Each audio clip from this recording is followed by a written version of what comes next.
So I'm going to start now by just sharing a video of Kim's farm, which is only 0.3 miles away from where we are in Hermitage in Berkshire.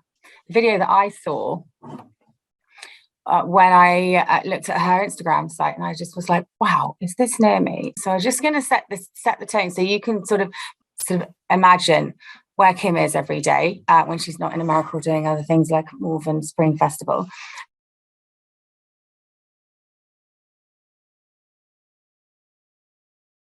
So glad you're all here. I think all of you know that, like, my goal and our joint goal at Botanic Shed is to help us all think of nature first, and for it to become our main language. We think of our inner nature and how we're connected to the world first.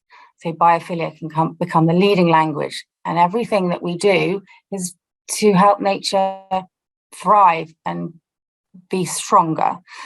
So Kim is behind the British Flower Movement, which has loads of connection to this sort of memorandum, because we want to protect the environment and we do not want people to be buying flowers from all over the world. So we want people like Kim to be growing more flowers, and we want us to support and improve the British Flower Movement. So I asked Kim what she'd like to get out of this talk, and she'd just like everyone to help improve the British Flower Movement. So without further ado, it was so amazing to meet you just by looking at your drone photo and then finding out that no less you've worked in films like Our Family, on Ocean's 11 and Indiana Jones. Ocean's 12. Ocean's 12, yeah. And Indiana Jones and all sorts of films. And well, let me ask you your questions, and then people can find out more about you. It's lovely that you're here. Thank you very much for coming. So tell us a bit about yourself and your background and as a florist and a gardener. So nice to meet everyone. Thank you so much for joining us tonight, and thank you so much for having me here. I could wax poetic all night long about anything you want to talk about. But the point of Botanic Shed and why we're here is I'm so impressed by what you're doing to try to foster better living through nature. It's just a fantastic enterprise. So I'm very honored to be part of this with all of you. So I started a flower shop in about 25 years ago in Lake Forest, Illinois, and I was essentially a bored housewife who liked flowers, and there wasn't really a good flower shop where we lived, so I decided to open a flower shop, and I just sort of burgeoned into this garden design, plantscaping, event production, movies through Ocean's 12, which came to my store, and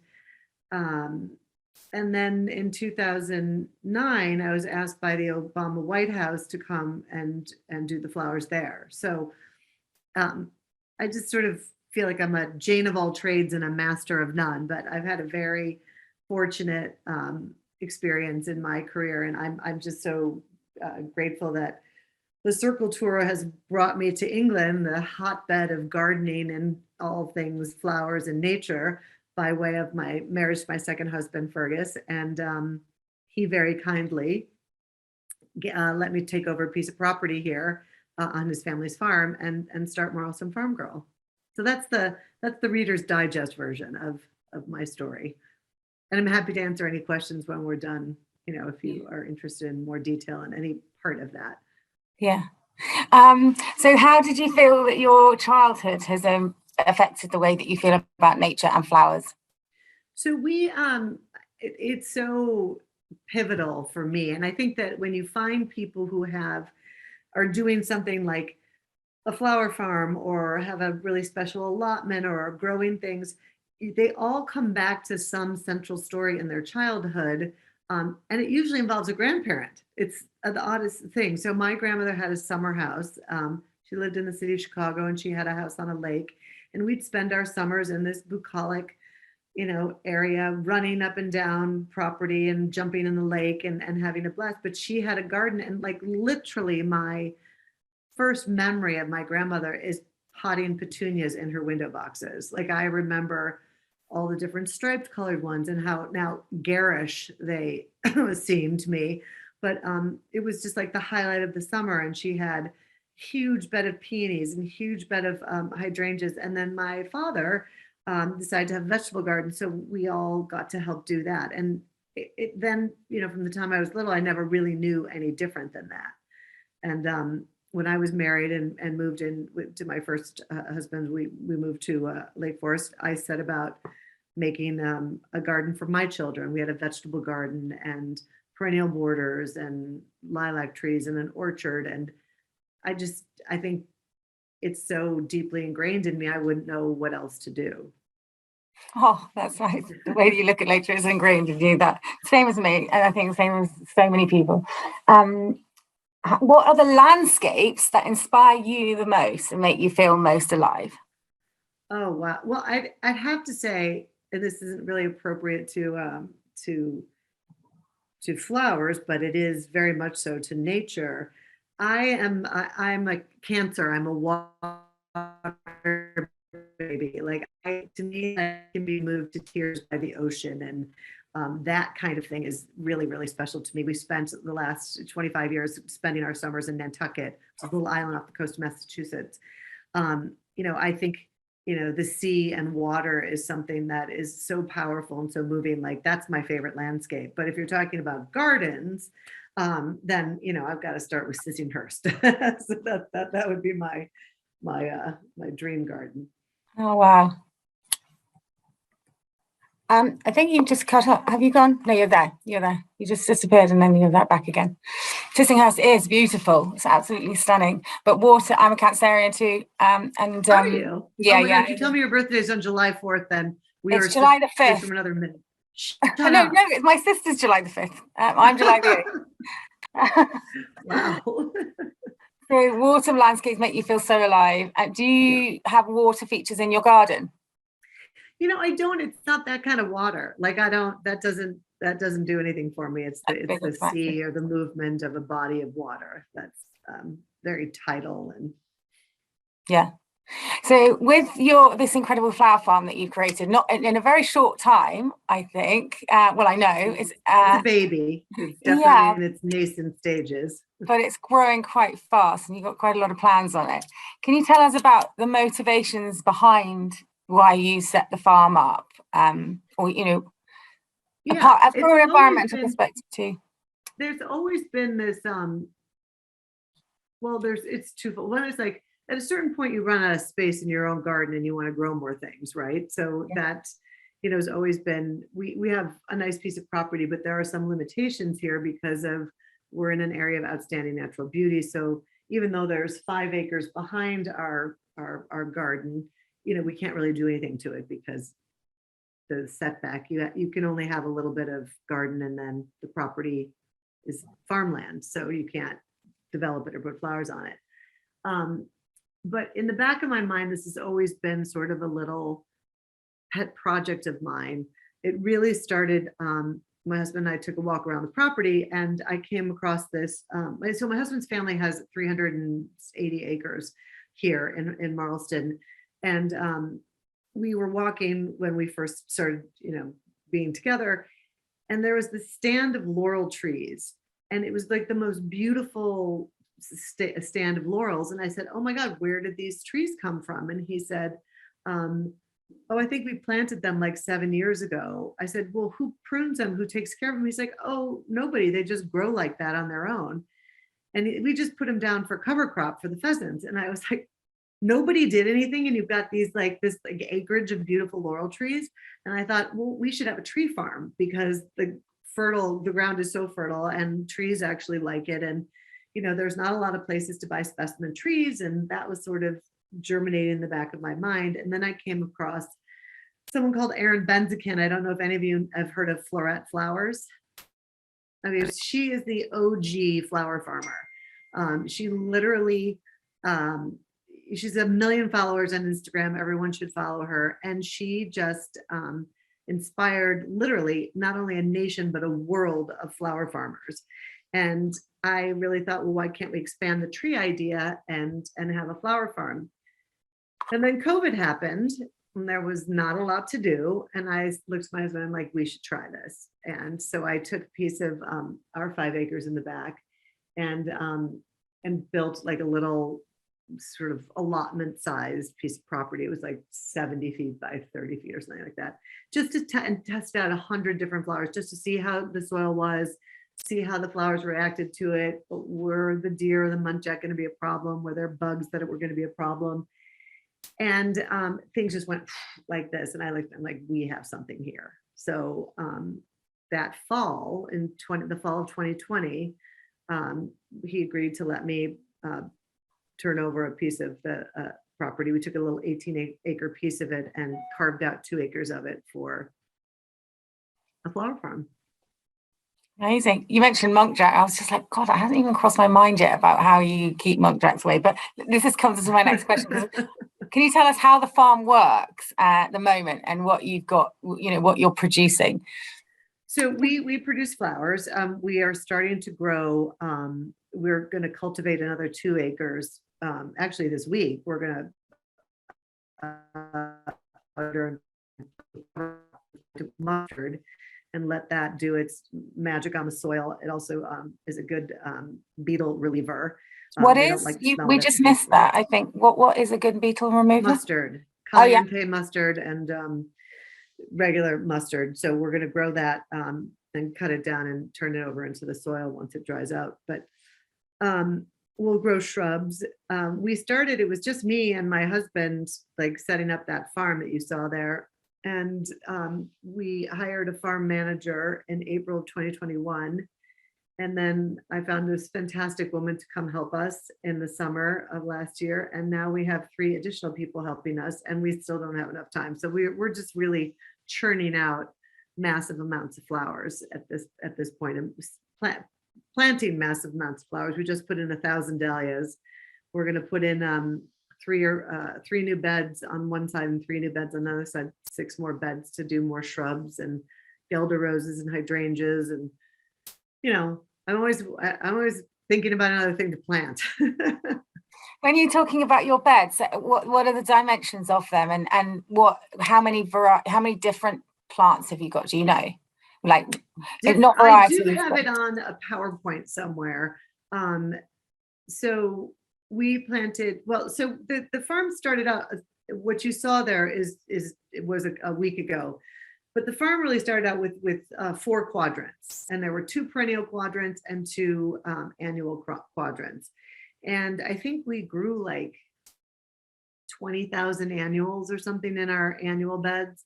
And we started off with like 150 or 200 peonies and 150 roses. And now we have like 300 peonies and 300 roses. And every little square inch of that still allows us to drive around the perimeter. Is dug new beds. We put 22 new beds in this year in sort of all little corners, but the main bed size is 62 feet by 4 feet wide.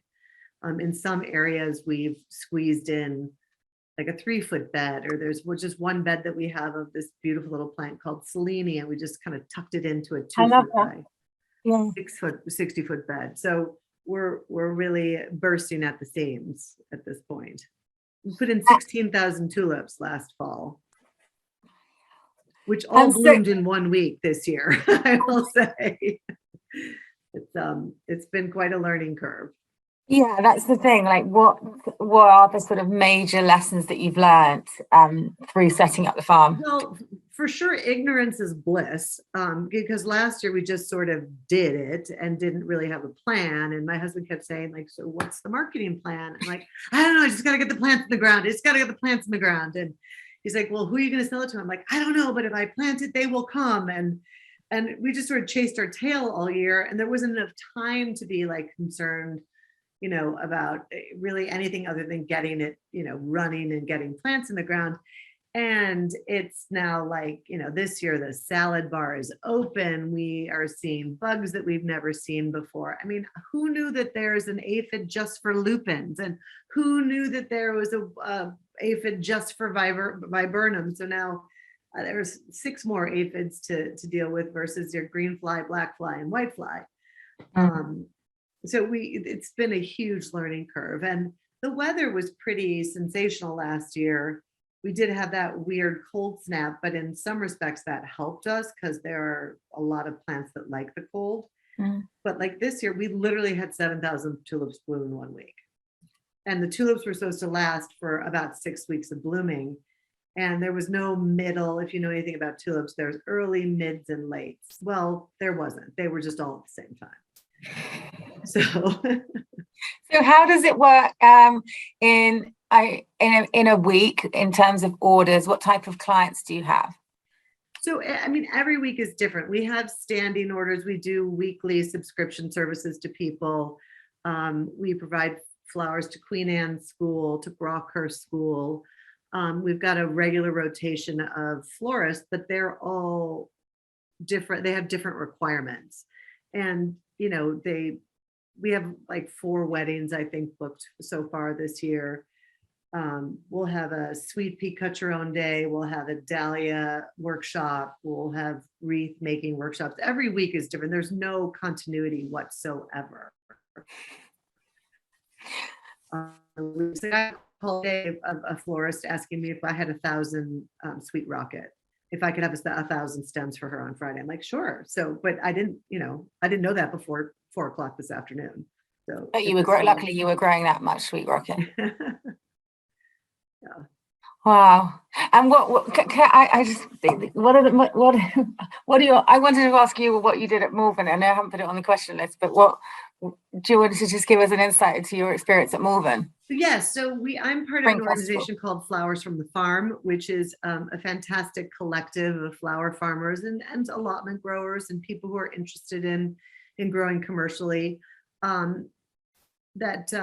It has a website, it has a map, you can put in your postcard, it'll show you on the map like local flower growers so that you can go to a flower grower and purchase your flowers, you know, through a subscription service, through open days, through field gate sales, which is fantastic because it's so much better than going to Tesco or Waitrose and buying flowers there that, I mean, if we had another hour, I could tell you about the evils of flowers that are grown commercially from a pesticide standpoint, from a carbon footprint standpoint. I'll leave it at this little nugget.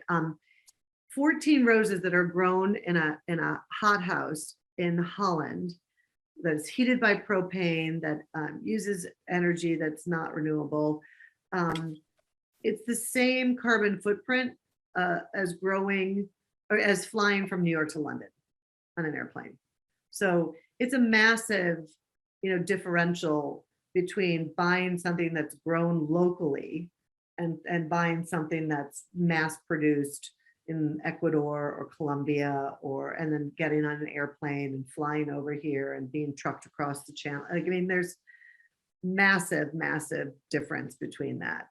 And for most growers and myself, we're carbon positive. We're actually, you know, eating carbon from our soil, from the root systems inside the soil, from the microbes. So we're trying to offset some of the damage that's being done in other industries and our own and floristry as well.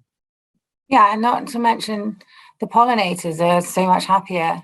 Exactly. There's more to pollinate here.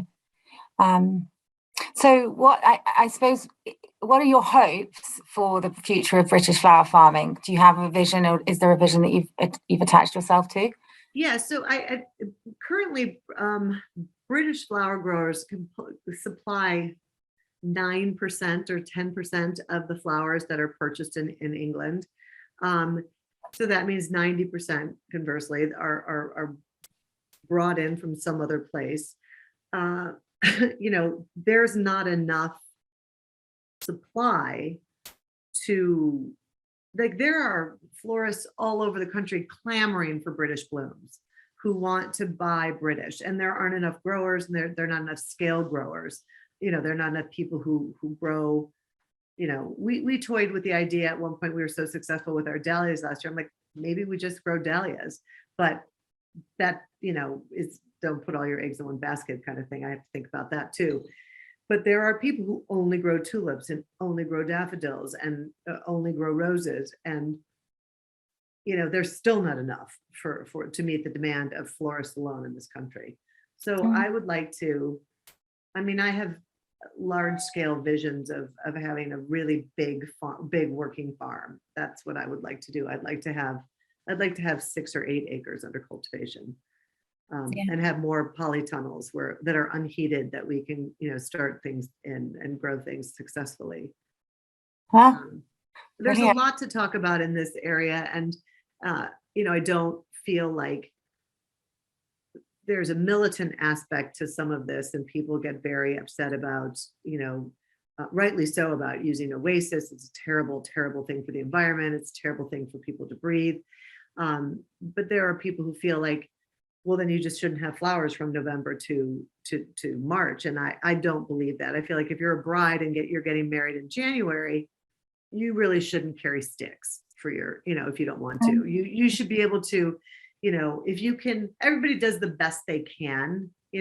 People still drive cars and people still use gas, and but if everyone made an effort and use a product that's available locally, while it's available locally, I think it could be have huge impact on our climate and our environment. Yeah, and psychologically, like, if you just like make your demands and needs like balanced out on the environment, we can't just expect just a free flow of what we want. That's just not natural, is it? Right, and I'm never going to not eat a steak, so. Yeah, exactly. Well, I'm sure people are quite interested in asking you questions on the different aspects of your what you've done. And when you actually just earlier on said, I meant you just mentioned Ocean's 11 came in the shop. So and for anyone who hasn't read your whole story, that's like, I wonder what happened there. But I might ask you to divulge more on that later. But does anyone here like to ask a question? And is anyone growing their own flowers in a bigger way than they have before? Oh, it's lovely to see Monica and Kath. Oh, lovely to see you here. I'm just looking at people here now.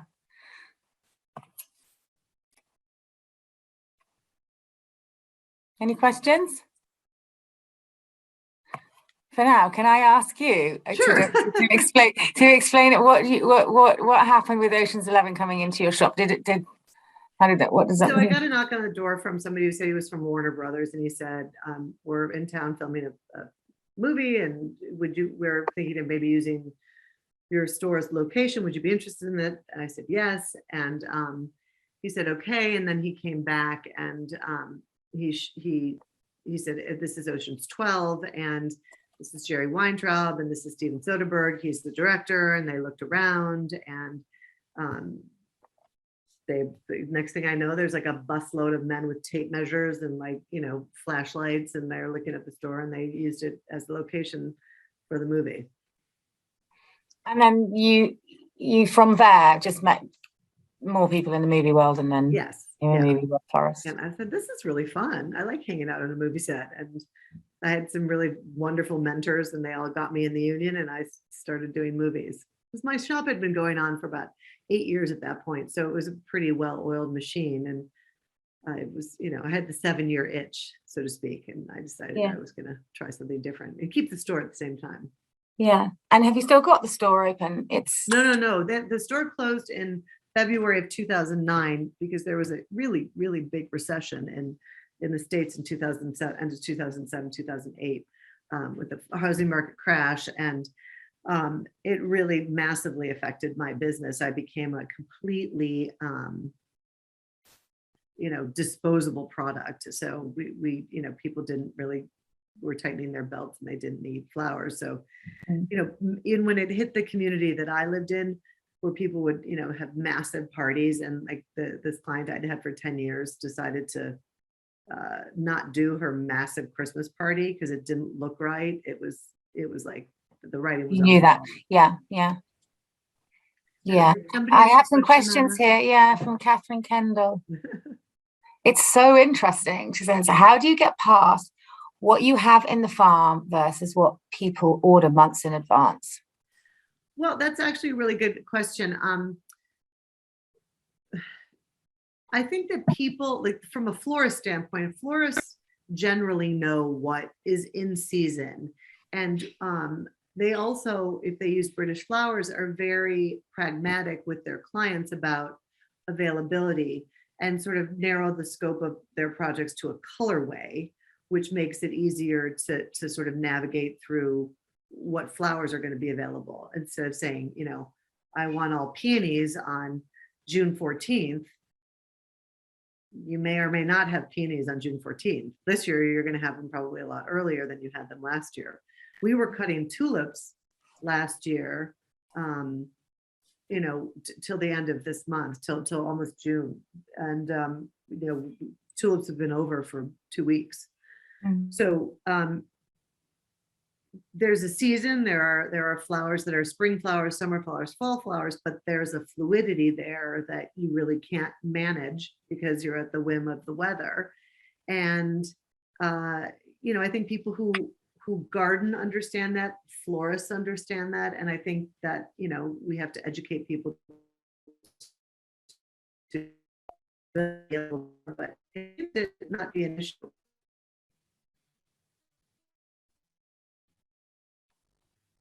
Was there another question there? Yeah, there was. Karen says there's rather some simplistic question, but what is the easiest and most abundant flower to grow as a cut flower?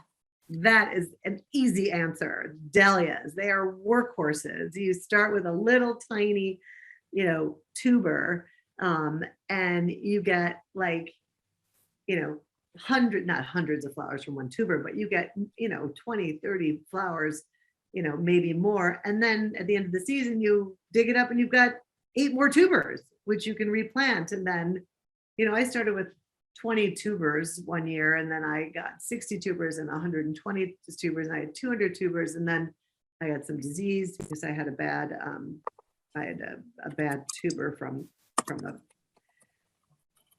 very famous retail seller who I shall not name, that twice I've gotten tubers that have had apparent visual crown gall on them.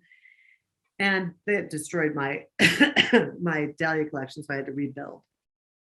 But those are, I think that's one of the most prolific, you know, stars of the garden. I love it. I think they're fabulous. Does anyone else have a question? I have a question myself, but does anyone else? Sophie? No. Nick, Karen says thank you. You're welcome, Karen. Are there any flower apps that you could recommend for the US? That's Sophie. Apps, like, I don't really use an app. We have a bug app that we use all the time to identify bugs because there's so many new bugs on the farm this year. We don't want to kill anything that's, you know, possibly a valuable insect. I learned that lesson the hard way last year when I was looking at these disgusting things, and I was like, oh my God, we have to kill them. And you would kill one, it like splat out yellow. It was gross. Oh, they were ladybug larvae. Oh no. So I killed about 10 before we realized what it was. And then we, you know, now we just can't wait to see the larvae. They're on the fence posts and they're on the rails and they're on the ground. And we watch, there's like 7 stages of them. They're fantastic. Oh. But I don't use any flower apps. What is that bug app called? You know what? I don't know. It's on Nicola, my farm manager's phone, but I can send it to you and you can share it with the group. Okay, thanks. Yeah. I've tried the identify a plant, you know, app, and it doesn't work very well. I don't think I find more times than not it says it's ivy. You know, we're trying to identify a weed or we're trying to identify something. So I don't really use any floral apps, interestingly. And Sophie, I would definitely follow Florette Flowers if you're interested in flowers. It's a fascinating. Her blog is fabulous. Her Instagram is fabulous. Her books are fabulous. She's a star. Amazing. Thank you. Karen says, my mum loved dahlias, and at the time she grew them, they were considered very non-you. Yeah, no, completely. I mean, when I had my flower shop, I just couldn't stand dahlias. They didn't hold up well. They're really hard to transport. B, they were just sort of like garish colors, and I hated dahlias. And now I grow them and I love them. They're like my favorite flower. And everything goes in and out of, mums are starting to be on the rise. Some of those really weird chrysanthemums. Bearded iris is sort of trending right now. There's ebbs and flows like there is in clothing. There are in flowers as well. What about the shrubs that I saw growing at the farm? Because that's why I noticed most of all. I was like, wow, there's loads of shrubs here as well. So we put up a hedgerow because my husband told me that the wind came from the west. The wind comes from everywhere on our farm. We are like in a swirling vortex of weather. Like during, what was that, Eunice storm? Yeah. The first day it came from the west, and the second day it came from the south. Like it was battering us like one way and another. So we did put in this hedgerow for some wind protection, and we also, it's great for wild. It's great for the bees. We have forget-me-nots and geum and daffodils and nepeta, which the bees love, in there. So we're growing things for bees as well, because we do cut almost all of our flowers at some point, but we want to have things that we have apple trees in there. We have some flowering shrubs. We have lilac that all will serve two purposes. One, giving us some wind protection, and two, being a pollinator haven. I was wondering whether some of them were for like filling out flower bouquets and stuff. Yeah. Of course, we do. It's everything serves a dual purpose. We cut them and we let them stay. Like we cut half of everything in the hedgerow, but then we have actually dedicated rows of shrubs. Like we have rows of guelder rose, we have rows of lilac, we have rows of hydrangea. So we want to, cultivate that aspect of being able to sell foliage as well. We have we've put a perimeter around our fence of Western red cedar to eventually, in 5 years, when I'm in a wheelchair going up and down the aisles or something, that'll be a windbreak from the north. And we have a whole row of eucalyptus that we've grown from seed, which are coming along beautifully, and we are starting to cut.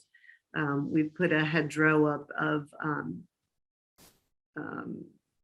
beech and hawthorn. So it serves dual purposes. We start off wishing we had a hedgerow so we could get some wind protection, and then we try to pick pretty things that we can cut.